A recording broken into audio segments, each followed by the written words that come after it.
بسم الله الرحمن الرحيم بيوت من زهورها ولكن البر من اتقى وأتوا البيوت من أبوابها واتقوا الله لعلكم تفلحون وقاتلوا في سبيل الله الذين يقاتلونكم ولا تعتدوا إن الله لا يحب المعتدين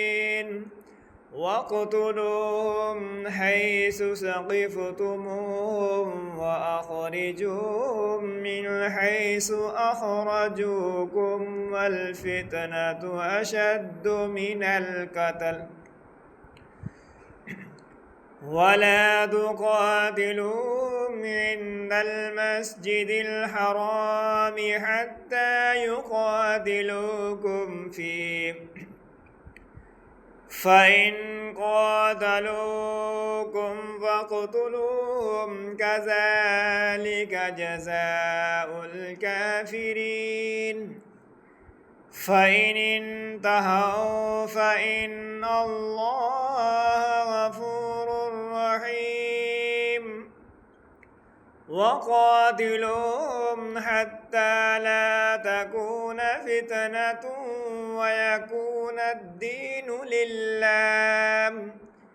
فإن انتهوا فلا عدوان إلا على الظالمين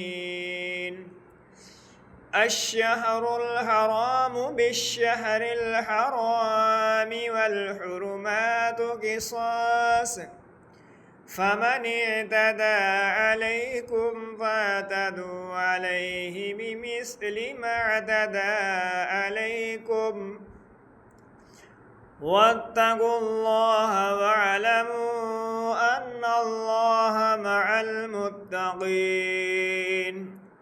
وأنفقوا في سبيل الله ولا تلقوا بأيديكم إلى التهلكة وأحسنوا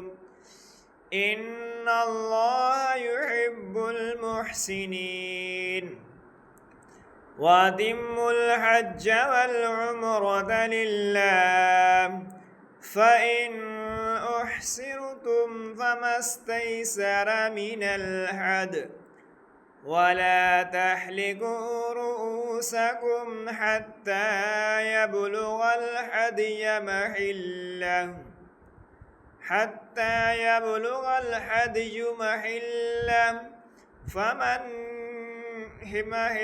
فمن كان منكم مريدا أو به أذى من رأسه ففدية من صيام أو صدقة أو نسك فإذا أمنتم فمن تمتع بالعمرة إلى الحج فما استيسر من الهدي فمن لم يجد فصيام 3 أيام في الحج وسبعة إذا رجعتم تلك 10 كاملة ذلك لمن لم يكن أهله حاضر المسجد الحرام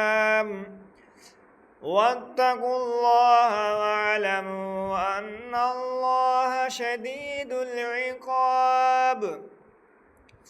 الحج أشهر معلومات فمن فرض فيهن الحج فلا رفث ولا فسوق ولا جدال في الحج وما تفعلوا من خير يعلمه الله وتزودوا فإن خير الزاد التقوى واتقون يا أولي الألباب ليس عليكم جناح أن تبتغوا فضلا من ربكم فإذا عبدتم من عرفات فاذكروا الله عند المشعر الحرام واذكروه كما هداكم وإن كنتم من قبله لمن الضالين ثم أفيدوا من حيث أفاد الناس واستغفروا الله إن الله غفور رحيم فإذا قضيتم مناسككم فاذكروا الله كذكركم آباءكم أو أشد ذكرا فمن الناس من يقول ربنا آتنا في الدنيا وما له في الآخرة من خلاق ومنهم من يقول ربنا آتنا في الدنيا حسنة وفي الآخرة